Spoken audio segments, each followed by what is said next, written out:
Moosapet revenue పరిధిలోని 154, 150 survey నెంబర్లో మరి ఏదైతే దళితులకు ఉన్నటువంటి భూమిని మరి ఏళ్ళ తరబడి తాతల నుంచి కూడా ఈ భూమిలో వాళ్ళు కబ్జాలో ఉన్నారు. మరి హైడ్రా అనేటువంటి వాళ్ళ కమిషనర్ గారి ఆధ్వర్యంలో వాళ్ళ ఆర్డర్స్ ప్రకారం వచ్చి మరి ఎన్నో ఏళ్ళ నుంచి ఉన్నటువంటి వాళ్ళ కబ్జాను మరి ఆగమేఘాల మీద వీళ్ళకి ఎలాంటి నోటీసులు ఇవ్వకుండా మరి ఈ రకంగా దౌర్జన్యం చేయడము చాలా బాధాకరం.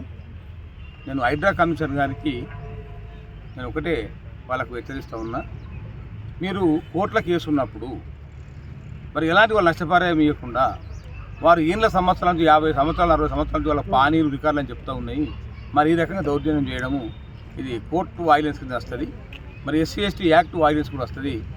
దయచేసి జాగ్రత్తగా ఉండవలసిన అవసరం ఉంది. హైడ్రా కమిషనర్ వారు కూడా SC ST కమిషన్ మెట్టెక్కోవాల్సిన అవసరం ఉంటుందని చెప్పి కూడా ఈ సందర్భంగా వాళ్ళకి హెచ్చరిక చేస్తూ ఉన్నా.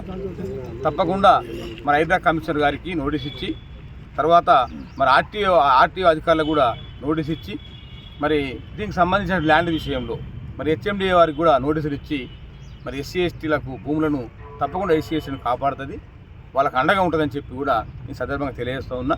మరి మీరందరూ కూడా హైడ్రా కమిషనర్ కావచ్చు, ఆర్టీఓ అధికారులు కావచ్చు, HMD అధికారులు కావచ్చు, మీరు అది మరి prevention of SC ST act కింద మరి వాయిలెన్స్ ఆఫ్ SC ST కింద మీరు కేసులు నమోదు చేయబడతాయి.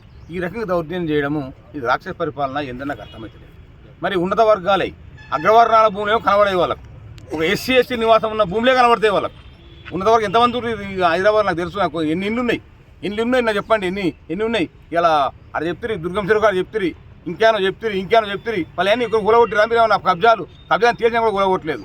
ఇలా SC STలకు అన్యాయం చేస్తుంది హైడ్రా. ఈ హైడ్రా చర్యలు మాత్రము పరిధి దాటిపోతుంది, జాగ్రత్తగా ఉండాలి. మేము కూడా చట్ట పరిధిలో ఏం చేయాలో అది చేస్తామని చెప్పి కూడా SC ST కమిషన్ బట్టిగా చూస్తూ ఊరుకోదు. మీపై ఈ ప్రభుత్వం ఏదైతే చేస్తున్నదో, ప్రభుత్వ అధికారులు ఎవరు చేస్తున్నారో వాళ్ళపై కూడా చట్టపరమైన చర్య తీసుకుంటాము. వాళ్ళకు కూడా ఈ SC ST కమిషన్ ఏందో వాళ్ళ టెస్ట్ కూడా చూపిస్తామని చెప్పి కూడా ఈ సందర్భంగా తెలియజేస్తూ ఉన్నా. మరి అధికారుల వల్ల జాగ్రత్తగా ఉండాలి. మరి SC ST కాపాడవలసిన బాధ్యత, SC హక్కులు కావాల్సిన బాధ్యత, మరి రాజ్యాంగం ఇచ్చిన హక్కు, మరి అంబేద్కర్ ఇచ్చిన హక్కును ఇలా కాలు రాస్తూ ఉన్నారు. ఇలా చూస్తూ ఉన్నాం. మరి జాగ్రత్త తీసుకు కోర్టులో ఉన్నది, మరి కోర్టులో వాళ్ళు ఏం చేస్తుంది? కోర్టులో ఉన్నదాన్ని రావచ్చునా? కోర్టులో ఇంటర్ఫరెన్స్ కావచ్చునా? ఎంత విరుద్ధం చర్య చేస్తూ ఉన్నారు. ఇదంతా హైడ్రా అని అంటే మానవ రూపంలో చేస్తున్నారు, మానవం చేస్తున్నారు. దీన్ని మాత్రం SC ST కమిషన్ తీవ్రంగా ఖండిస్తుందని చెప్పి కూడా ఈ సందర్భంగా హెచ్చరిక చేస్తాం.